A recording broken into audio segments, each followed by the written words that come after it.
Hi അസ്സലാമു അലൈക്കും. പുതിയൊരു വീഡിയോയിലേക്ക് എല്ലാവർക്കും സ്വാഗതം. ഇന്ന് ഉണ്ടാക്കാൻ പോകുന്നത് നാടൻ കൂട്ടാൻ, പടുകൂട്ടാൻ എന്നൊക്കെ പറയുന്നൊരു കൂട്ടാനാണ്. 10 മണിക്കഞ്ഞി കുടിക്കുന്ന വീട്ടുകളിലെല്ലാം മിക്കപ്പോഴും ഇങ്ങനെ എന്തെങ്കിലും ഒരു കൂട്ടാൻ ഉണ്ടായിരിക്കും. അങ്ങനെയുള്ളൊരു കൂട്ടാനാണ് ഇന്ന് ഉണ്ടാക്കാൻ പോകുന്നത്. കുക്കറിലേക്ക് പൂള നുറുക്കിയത്, ചേമ്പും തണ്ട് നുറുക്കിയത്, പാലിച്ചേമ്പ് നുറുക്കിയത്, ഇണ്ണിത്തണ്ട്, സ്പൂൺ മഞ്ഞൾപ്പൊടി, 1/4 ടീസ്പൂൺ മുളക് പൊടി, 3 സ്പൂൺ ഉപ്പ്, 5 പച്ചമുളക്, 4 ഗ്ലാസ് വെള്ളവും ഒഴിച്ച് 3 വിസിൽ വരെ വേവിച്ചെടുക്കാം.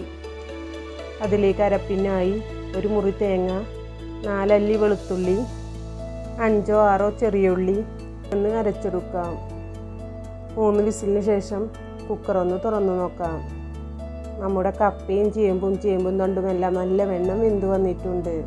നല്ല വെണ്ണം ഇളക്കിയ ശേഷം തേങ്ങ അരപ്പ് ചേർത്ത് കൊടുക്കാം. തേങ്ങ അരപ്പ് ചേർത്ത ശേഷം നല്ല വെണ്ണം ഇളക്കി ചെറുതായി ഒന്ന് തിളപ്പിച്ചെടുക്കാം. അപ്പോൾ നമ്മുടെ കൂട്ടാൻ റെഡി ആയിട്ടുണ്ട്. എല്ലാവരും ഒന്ന് ഉണ്ടാക്കി നോക്കണേ. പുതിയൊരു വീഡിയോയുമായി വീണ്ടും കാണാം.